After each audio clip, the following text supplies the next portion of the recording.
So, hello guys, what's up? It's me again, Alicia nyo, at nagbabalik ulit para sa ating panibagong video. So, mga minamahal, nagsisiiyakan na po ang mga taga-suporta ni former President Duterte. O, tingnan nyo to, oh. Tungay ng pangit ni Baduy, oh. Nag-iiyakan na. Huy, wag nyong iyakan, buhay pa yan. Iyakan nyo yung mustisyang binaboy ni former President Duterte. Yun yung nakakaiyak. Yung mga inosenteng Pilipinong namatay nang dahil sa kanya. Naalala nyo mga minamahal si Kian? O, tingnan, pakita ko yung picture ni Kian. Naalala nyo yan? Sabi niya, tama na po. Tama na po. May klase pa po. May test pa po ako bukas. Naalala nyo yan? Yan yung nakakaiyak. Na dapat sana productive person na yan ngayon. Nagtatrabaho na yan. Ilang years nang lumipas. Diba mga minamahal? Kaso ano yung ginawa ni Digong? Wala. Pinabayaang maging kriminal ang mga pulis at binaboy ang hustisya pati ang konstitusyon. Kaya itong mga drama nilang paiyak-iyak, yan o si Ipe, tangina mo Ipe, pakabobo mo, umiiyak ang kupal apakapangit ninyong, grabe artistahin, no? 1, 2, 3, action! Parang si Bongo din, tingnan nyo kanina si Bongo, mga minamahal, nagdarasal. Nagdadasal ang kupal sa napakadaming cellphone. Diba? Gatas na gatas. Ngayon, ang tanong natin dito, nasaan si Bato de la Rosa? Mga minamahal, bali-balita ko kasi, abay, nahuli na. Diba itong si Digong kasi siya yung utak. Abay may speculation na kumakalat ngayon na yung 5, mga minamahal, kabilang na dun si Bato de la Rosa, abay susunod na din daw po yung 5. So ngayon, kaya mapapansin natin tahimik itong si Senator Bato de la Rosa. Akala ko ba sasamahan mo sa hirap itong si former President Duterte? Diba? Sabi mo, magiging taga-suporta ka kahit anumang mangyari. Sasamahan mo si Digong. Sinabi yan ni Bato de la Rosa, mga minamahal. Abay, bakit parang tila baga si Bongo ang nagiging pusa ngayon doon sa labas? Tingnan nyo, nagmamakaawa si Go. Hindi makapasok. Oo, hanggang Villamor Air Base lang sila, hanggang gate lang sila.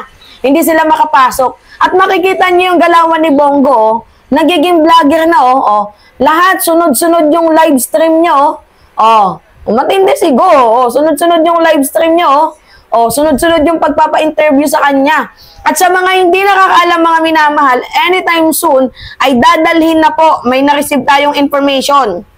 Sabi sa akin, Mima, galing to sa natin source natin, Mima, ipapadala siya anytime soon sa Netherlands. Nakakatawa, itong si Ipe, pati si Bongo, hanggang gate lang ng Villamor Air Base. Okay, dumalaw, baka mapusa. Si Bato ayaw dumalaw, baka mapusasan din. Yan na nga yung na-receive nating information na itong si Bato de la Rosa, pati yung 5, mga minamahal, nalimutan ko na yung 5 names na yan, na sinasabi ni former Senator Antonio Trillanes. Si Bato lang talaga yung tumatak dyan sa akin. Diba? Anytime soon, kasi nahuli na yung mastermind. Diba? Si Digong, nag-utos. Ngayon, ang susunod dyan yung nag-implement. Diba? So, anytime soon, si Bato ay mukhang hainan na din. Kaya hindi siya nagpapakita. Si Bongo, medyo tagilid lang dyan ng konti. Kaya medyo hindi kasama yan sa ICC. Pero anytime soon, kapag inimbestigahan yan, na sasama talaga yan itong si Bongo. Pero nakakapagtaka, si Bato de la Rosa, diba? Sa hirap at sa ginhawa. Bakit ngayon, sa kahirapan ni Digong, hindi mo sinasamahan itong si Kadigungan? Nagtatago itong si Bato de la Rosa, mga minamahal. Habang yung ibang mga supporters ni Digong nag-iiyakan na. Bisitahin natin yung ni de la Rosa, mga minamahal. Bato de la Rosa. Makikita ninyo, February 23 pa yung huling niyang post. Matagal na. Di ba yan, di ba? Di ba sinungaling talaga itong si Sara? Wala daw siyang iniindorsong kandidato. Ano yan? Hindi ba yan pag-iindorso ng kandidato? See? Di ba? Tapos, makikita ninyo, mga minamahal, na mayroong ambulansya. Ito. Yan o, mayroong ambulansya. Yung ambulansya na yan, prepared lang yan kasi baka anytime soon, si former President Duterte ay maghimatay-himatayan. Yung gaganon-ganon ba? Yung parang katulad kay Gloria Macapagal Arroyo, yung hulihin na, merong neck brace na. Hindi na din makalakad. Pero nung nakalaya, nakakatayo na. Diba? Ang galing magpanggap, no? So, huwag kayong mag-alala mga minamahal dahil itong si Digong, nasa magandang kalagayan naman. Oo. Nasa na yung picture ni, ni Kadigungan. Wait lang mga minamahal. Pakita ko sa inyo, ha. Ito. Pakita ko yung picture ni Digong. Nasa mabuting kalagayan si Digong. Ano ba kayo? Ito. Wait lang. Yan, nasa mabuting kalagayan naman yung matanda. Diba? Pinapakain pa, Samantalang si Digong yung nagsabi noon na yung kriminal, hindi na dapat pakainin na yan, ikulong na yan, patayin na yan. Pero siya mismo, kumakain din. Diba? Nakakaloka. So ngayon, sa mga hindi nakakaalam, itong si former President Duterte ay anytime soon, dadalhin na po sa the Netherlands, sa The Hague. Oo, mga minamahal. Update lang natin yan, galing po yan sa ating sa loob. Oo, kasi meron tayong espiya dyan sa loob, mga minamahal.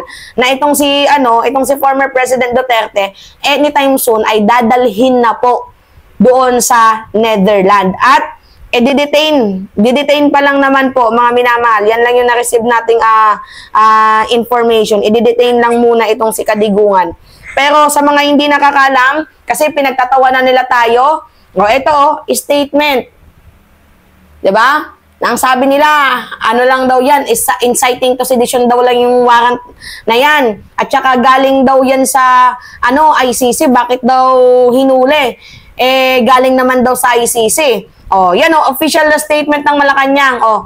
Kaninang madaling araw, natanggap ng Interpol ang opisyal na copy ng warrant of arrest ng International Criminal Court.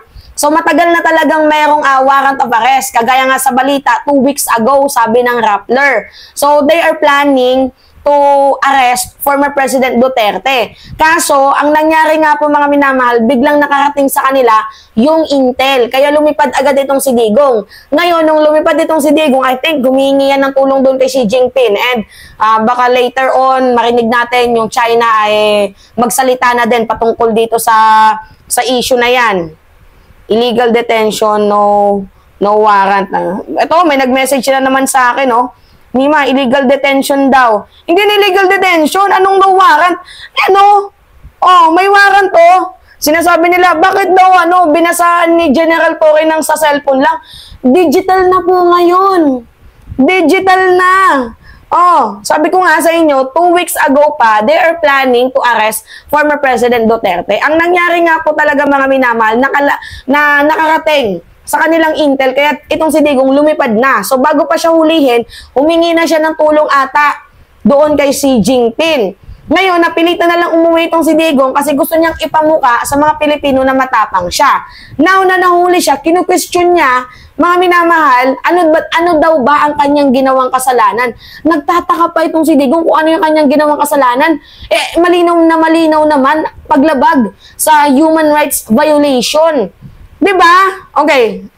Continue natin to Sabi dyan, ika-alas 9:20 ng umaga ngayong araw, Marso 11, 2025. Ang dating Pangulong Rodrigo Duterte at ang kanyang grupo ay dumating sa Maynila mula Hong Kong sakay ang Cathay Pacific CX 907. Sa kanyang pagdating, inihain ng Prosecutor General ang ICC notification para sa isang arrest warrant sa dating Pangulo para sa krimen laban sa sangkatauhan. Ang dating Pangulo at ang kanyang grupo ay nasa mabuting kalusugan naman.